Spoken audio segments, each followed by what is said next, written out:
Bonsoir à tous et bienvenue à bord de l'Universaliste pour ce bilan de l'année 2025, qui, ma foi, a été plutôt rude en mouvements sociaux et mon petit doigt me dit que c'est pas prêt de s'améliorer.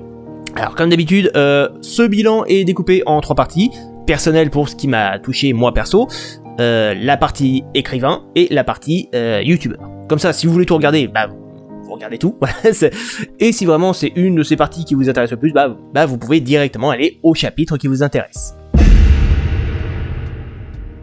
Alors, pour ceux qui ne le savaient pas, en 2019, j'avais monté ma librairie, une librairie spécialisée dans l'imaginaire, et j'ai tenu jusqu'en mars 2025, où il a fallu que je ferme boutique. En fait, c'est la faute à une fréquentation de plus en plus basse. La faute, à mon sens, au climat social, international, et à la crise financière qui fait que les gens ont de moins en moins d'argent, quoi. Tandis qu'à côté, tout coûte de plus en plus cher. Et vu que j'étais pas le seul commerce à avoir des soucis, j'en ai déduit que le problème venait pas de moi, quoi. Du coup, de mars à juin, on a complètement vidé les lieux, renvoyé des bouquins, et depuis, je suis en recherche d'emploi. Et je m'étais dit que, avec beaucoup plus d'expérience sur le CV, ça serait infiniment plus simple de me trouver un job. Et voilà, près d'un an après, j'en suis toujours au même point. Conséquence, j'en viens à m'interroger si je ferais pas mieux de faire une formation, histoire de changer de voie, quoi, parce que clairement, en ce moment, librairie et culture, c'est pas le domaine le plus avantagé. Ouais, quand toutes tes études reposent essentiellement là-dessus, ça fait un peu chier de devoir suivre un nouvel embranchement, quoi. Alors heureusement, je suis hébergé et j'arrive à m'en sortir, il n'y a pas de problème, je dois faire gaffe à mon compte en banque, mais dans l'ensemble, ça va. Et le bon côté, c'est qu'entre 2 recherches d'emploi et d'entretien d'embauche, j'ai plus de temps à passer sur mes bouquins ou mes vidéos. Le mauvais, c'est que je gagne pas un rond. Oui, alors, petite info pour les nouveaux venus, c'est bienvenue sur la chaîne au passage, asseyez-vous, prenez une chaise et des chips, mettez-vous bien. À la base, je suis auteur de romans. Ouais, contrairement aux youtubeurs qui profitent d'être connus pour sortir leurs bouquins, moi j'ai fait l'inverse. C'est un peu plus compliqué, je vous cache pas. Déjà, Nats Edition a fermé ses portes en 2025, ce qui fait que toute ma saga de Divano est temporairement à la rue. Je dis temporairement parce que je suis en train de travailler avec un éditeur justement pour le rééditer. Ça va prendre un peu de temps, mais voilà, dans l'ensemble, il va ressortir dans une version améliorée, bien sûr. Donc avis à ceux qui ont lu le premier tome et qui voudraient avoir la suite, j'ai encore un gros stock chez moi, y a pas de problème. Donc si ça vous intéresse, n'hésitez pas à me contacter sur mes réseaux sociaux, voilà, comme ça je peux vous l'envoyer par la poste si vous craignez pas les frais de port, quoi, c'est un peu le problème. Ou alors on peut essayer de se croiser pendant un festival. Pour ce qui est du reste, alors, mon roman d'horreur est actuellement toujours en recherche d'un éditeur. Et voilà, malheureusement ça avance pas trop de ce côté. Pareil pour la BD, on continue à bosser dessus, mais clairement pour la sortir, ça va pas se faire en un claquement de doigts, quoi. Pour ce qui est du JDR, j'ai globalement fini les playtests. Donc voilà, pour l'instant toutes les mécaniques ont l'air de bien fonctionner, mais va falloir que je continue de bosser avec l'éditeur pour voir s'il y a encore besoin d'améliorer des trucs ou pas, quoi. Mais bon, jusqu'à présent en tout cas, pour le moment il a pratiquement que des bons retours. Ça, c'est cool. Sinon globalement, en termes d'écriture, c'est clairement pas ma meilleure année. Ça fait 10 ans que j'ai publié mon tout premier roman. J'aurais espéré une célébration un peu plus joyeuse, quoi, mais bon, on a pas pu faire mieux. Bien. Alors, comment se porte la chaîne Parlons Univers en cette fin 2025 ? Alors cette année, j'ai publié une 12aine de vidéos, sans compter les top flops, évidemment. J'ai gagné à peu près 160 abonnés en un an, donc merci à vous de me suivre, ça me fait plaisir. Il s'est pas passé grand chose de notable cette année, à part que j'ai enfin pu publier la chronique sur Drakengard et Nier, et putain de bordel de diable, parce que c'était long. Ah mais le boulot qu'il y a eu, quoi, c'est entre l'analyse, l'écriture, le montage, je crois qu'en tout, il m'a fallu plus d'1 an pour tout faire. Alors l'épisode sur les pouvoirs psy, par contre, ça va. Il était quand même plus soft, même si, bon, m'a bien demandé un bon mois de montage, quoi. D'ailleurs, vous aurez sûrement remarqué que, exceptionnellement, pour une fois, la vignette de l'épisode, elle a été faite par quelqu'un qui a infiniment plus de talent que moi dans le domaine, c'est-à-dire Nathaniel Schmidt. Et j'espère que ça se prononce bien comme ça et qu'il m'en voudra pas si c'est pas le cas. Nathaniel Schmidt, qui est l'illustrateur avec qui je bosse sur la BD. Voilà, parce que je m'étais dit, allez, les pouvoirs psy, c'est quand même une bonne grosse vidéo, donc on a marqué le coup, quoi. Ah, est-ce que dorénavant je ferai appel à lui pour chaque vidéo ? Non. Je peux pas. Parce que contrairement à la BD où là vraiment on bosse ensemble, YouTube c'est pas son domaine donc je le rémunère pour son taf. En retard, c'est un fait, mais je le rémunère quand même. Et comme vous vous en doutez, j'ai pas un compte en banque très rempli, donc ce sera vraiment des interventions ponctuelles. Et d'autre part, parce que l'épisode sur les pouvoirs psy a pas si bien marché que ça. Même pas 200 vues en 2 mois, alors qu'on a tous les deux fait de la promo dessus. Ensuite, pour ce qui est de la monétisation, alors, un truc à savoir, moi j'ai commencé à monétiser en fin 2024, à peu près, il me semble. Et donc, il a fallu que j'apprenne à gérer les réclamations de YouTube. Enfin, en gros, chaque fois que vous uploadez une vidéo, YouTube va l'analyser pour vous avertir s'il y a du contenu protégé par du droit d'auteur, quoi. Ensuite, quand par malheur YouTube vient vous claim des extraits sous copyright, chacun a sa méthode. Il y en a pour qui retourner l'image, apparemment ça suffit. Voilà, moi ça a jamais marché, mais bon, ça. Anecdote, le flop des séries 2024, ça a été un putain de calvaire. Première tentative vanilla, ça foire. Bon, je retente, j'ajoute du grain sur les extraits qui posent problème, aucun changement. Bon, je retente, je mets le grain au max et je retourne l'image. Toujours aucun changement. À chaque fois, le bot les repère, mais sans aucun problème. À un moment, j'avais ajouté tellement d'effets sur la vidéo, c'était plus possible en fait. Le truc, il est difforme, il est en noir et blanc. Il y a une quantité considérable de grains sur l'image, et il arrive quand même à les détecter. Donc, j'ai fait autrement, j'ai enlevé tous les effets, et j'ai fait des sauts. En gros, toutes les 4 secondes, je coupe l'extrait, et je mets au plan suivant. Parce que le bot les repérait tellement systématiquement que je me disais, mais si ça se trouve, il les repère même pas, en fait. C'est juste, il a mémorisé qu'il y avait des trucs ici, et du coup, il constate que c'est un extrait de la même longueur, donc il fait même plus l'effort, il se dit, c'est toujours ça, en fait. Il fait plus de vérif, il garde juste en mémoire qu'il y avait un truc à ce moment-là. Et là, ça a marché. Donc voilà, si vous voulez vraiment être sûr de flower YouTube, faites des cuts. Pour l'instant, j'ai pas trouvé mieux. Autre petite anecdote qui va probablement faire rire beaucoup de monde, pas moi, parce que j'ai vraiment pas rigolé quand ça m'est arrivé. En février, quand j'ai uploadé la vidéo du scénario de Drakengard 2, elle a instantanément été bloquée partout dans le monde pour usage de droit d'auteur. Alors au début, je me dis bon, j'ai dû utiliser une musique ou un extrait, voilà, j'ai pas fait gaffe et puis voilà, c'est pour ça que ça bloque. Bon, je me dis que c'est moi qui ai pas fait gaffe et puis que il va falloir que je corrige, quoi. Sauf que non. L'extrait est considéré comme du droit d'auteur tellement important que ça te bloque toute la vidéo. C'est pas juste, tu peux pas la monétiser. Non, là c'était bloqué. Tu n'as pas le droit de la diffuser du tout. Et en fait, cet extrait, c'était un preset obtenu sur Motion Array. Pour ceux qui connaissent pas, Motion Array, en gros, ça te fait des effets qui sont préfaits en fait. C'est sur After Effects. Pour te permettre de faire des logos ou ce genre de trucs. Voilà, c'est comme ça que je fais la plupart de mes logos, quoi. Et cet effet-là, je m'en étais servi sur toutes les vidéos de Drakengard, voilà, comme chapitrage. Mais c'est cet extrait, à ce moment précis, que le mec considérait comme du droit d'auteur lui appartenant. Ce qui fait que j'ai immédiatement contesté, c'était carrément un abus de l'algorithme.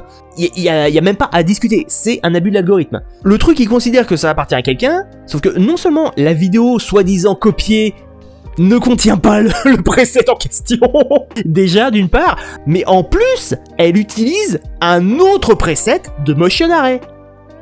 C'est quand même fort comme roublardise. Le problème avec la contestation, c'est que c'est pas YouTube qui va vérifier s'il y a un abus ou pas. C'est le propriétaire des droits qui vérifie. Ce qui, déjà, niveau justice, c'est pas une très bonne idée, mais bon, ça... Mais en plus, le propriétaire des droits bénéficie d'un mois entier pour décider si ta contestation est valable ou pas. Heureusement que j'upload mes vidéos le plus tôt possible, histoire d'être sûr qu'il y a aucun problème. Et vous savez quoi ? L'auteur du claim n'a jamais répondu. Alors, est-ce que le gars était totalement innocent, il a jamais fait gaffe à son compte et en fait c'est YouTube qui m'a fliqué sans raison, ou est-ce qu'il savait qu'il avait aucun argument et qu'il voulait juste me raquer un max de YouTube monnaie, quoi. Alors il y a peu de chances que ce soit ça, parce que si tu bloques complètement une vidéo, tu peux pas faire de vues, donc tu récupères pas d'argent dessus, quoi. Et puis même si c'était le cas, mauvaise pioche, parce que moi tant que le problème est pas résolu, je publie pas la vidéo, donc... Ou alors là ça va être beaucoup plus marrant. Moi perso, là, ça m'a vraiment fait rire. Pour l'épisode sur les pouvoirs psy, gros épisode, énormément d'extraits de films, de séries, de jeux vidéo. Vraiment, j'ai fini le truc, je me suis dit, non, lui, il va y avoir des droits d'auteur qui vont être claims. Ça c'est obligatoire. Je l'ai uploadé, je me dis, il y aura forcément des trucs que je vais devoir censurer. Vraiment dans ma tête, c'est juste impossible qu'il me laisse tout passer comme ça, c'est pas possible pour moi. Il a détecté un truc, une musique, l'ouverture de Tchaïkovski. Vous savez, c'est le truc dans V pour Vendetta, c'est... Voilà, c'est cette musique-là. Le truc, une musique du 19e siècle, ça te dérange. Par contre, tout le reste, là, il n'y a aucun problème. Bon, bah ok, hein, je vais pas m'en plaindre. Du coup, j'ai mis la symphonie du Nouveau Monde de Dvorak. Voilà, de toute façon, je préfère cette musique, alors... Et là, aucun problème, tu peux monétiser, mon ref. Bon, d'accord. Pourquoi pas. D'ailleurs, pour rester sur tout ce qui est monétisation et tout le reste, j'avais précisé lors du bilan 2024 que je comptais mettre en place voilà, des Tipeee ou des Patreon, voilà, c'est pour que voilà, si vous étiez intéressé, vous puissiez me donner une petite pièce voilà, pour m'aider à continuer. Quoi. Est-ce que je l'ai fait ? Bien sûr que non.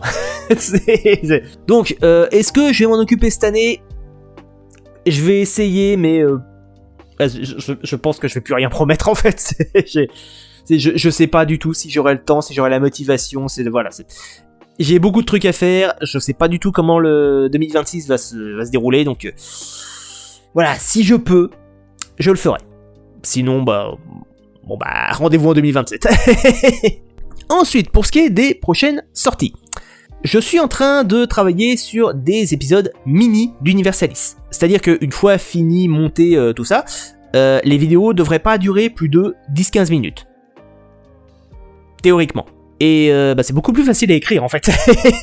Si effectivement j'ai plusieurs thèmes comme ça, je pense que je pourrais en faire des vidéos plus souvent que des Universalis classiques. Quoi, ça... Donc si jamais vous avez des petits thèmes de fiction là qui sont relativement peu connus, qui n'ont pas énormément d'impact dans la pop culture, et que vous voudriez que je les traite, n'hésitez pas à me les balancer en commentaire. Voilà, si le thème me botte, je m'en occuperai. Pour continuer sur les prochaines sorties, 2 chroniques vidéoludiques sont en cours de travail. La chronique G, elle est entièrement écrite, reste plus qu'à l'enregistrer et à la monter, et je suis en train de dérusher mes enregistrements de jeux de la chronique TR, qui va avoir beaucoup d'épisodes, mais qui, du moins je l'espère, va me demander beaucoup moins de travail que pour les Drakengard. Pour ce qui est de l'Universalis, l'épisode G a pris du retard. Voilà, j'ai pas avancé dessus, il est toujours au stade de la recherche. Au profit du premier épisode mini, qui sera l'épisode AB. Qui, à mon sens, a de fortes chances d'attirer pas mal de monde. En tout cas, je croise les doigts pour. Ouais, chaque épisode, je me dis, ouais, vu le thème, ça va attirer la masse de monde. Et 2 jours après la publication, c'est, ah bah non. Et enfin, le tribunal télévisuel. Alors, si vous êtes un habitué de la chaîne, vous aurez remarqué que j'ai pas fait d'épisode de cette émission depuis 3 ans. Parce qu'en fait j'ai un projet de tribunal, qui est l'épisode W, qui en plus est lié à une chronique vidéoludique. Le problème étant que cette émission me demande de lire tous les romans de base d'une œuvre en fait. En tout cas j'essaye, je m'efforce. Oui je le sais, Game of Thrones j'avais pas eu le temps de tout lire. Pardon, je le referai plus. Le problème c'est que cette œuvre elle comporte 8 bouquins et pour le moment j'en ai lu qu'un seul. Donc voilà. Faut vraiment que je me motive pour tout lire quoi. Parce que c'est pas juste lire, c'est vraiment prendre des notes à côté et voilà. Alors à telle page il se passe ceci, voilà il y a cela, ça a l'air important, ça a l'air important. Voilà, c'est vraiment noter les pages et tout ça. Donc voilà, ça demande plus de boulot que juste lire le bouquin. Bien, je pense avoir dit tout ce que j'avais à dire pour ce bilan de l'année 2025. J'espère que cette vidéo vous a plu et si jamais on ne se revoit pas, je vous souhaite d'avance un joyeux Noël et une très bonne année.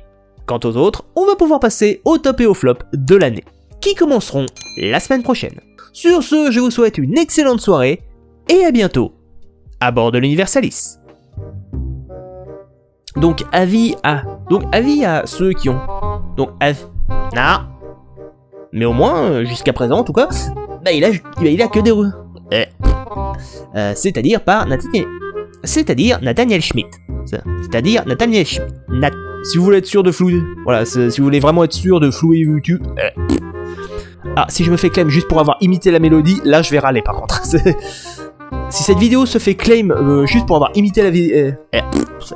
si cette vidéo se fait claim juste parce que j'ai imité la mélodie, là par contre je vais râler. Le truc, une musique du 19e siècle, ça te pose problème. Par contre, le reste, non, ok, mon ref, y a aucun problème. Alors, le truc, ça date du 19e siècle, ça te pose problème. Putain, mon Balou! Oh, t'es encore tout trempé. Ah, évidemment, évidemment. Oui, mais tu pues quand même, Balou. Oh non, non, petit bébé. Voilà.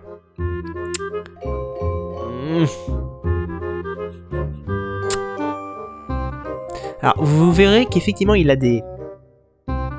le poil qui est... Et en fait, on sait pas pourquoi, il s'arrache des touffes de poils.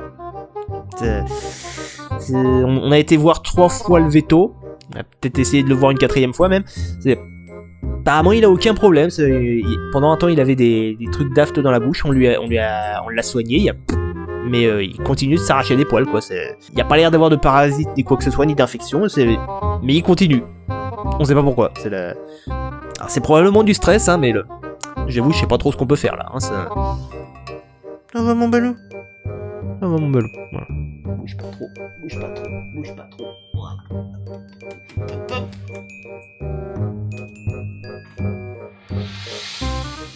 Ah, et combien qu'il se barre parce qu'il a des jetons. Oui, c'est un trouillard, hein, ce Balou. Hein, voilà, mon Balou. Voilà. Oh bah oui, ah bah oui, t'étais bien trempé quand même, hein, ça. Ouais, par contre, te reposer sur moi, ça c'est pas un souci. Oh oui, voilà.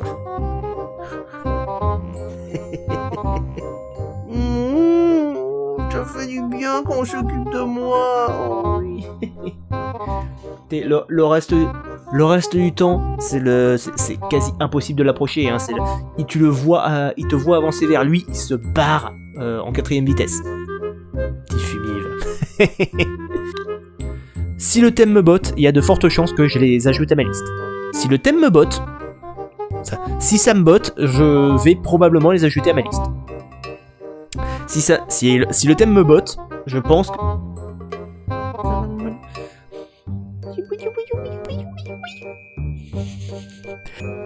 Attends, je me mets en tailleur. Tu vas tenir un peu plus confortablement là comme ça. Ah, t'es mieux installé. Oui, c'est mieux. Et 2 jours après la publication, c'est ah bah non.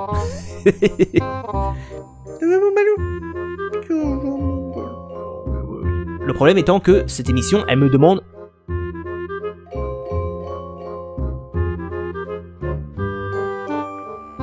Ah, il recommence à se pouiller.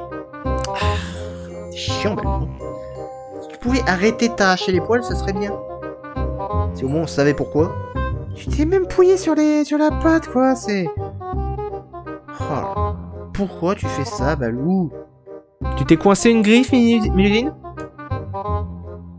Bah oui, hein, à force d'avoir les griffes trop longues, bah tu fais pas gaffe, hein, ça. Sur ce, je vous souhaite une excellente soirée, et à bientôt, à bord de l'Universalis. Sur ce, je vous souhaite une excellente soirée, et à bientôt, à bord de l'Universalis. Non, je fais n'importe quoi là.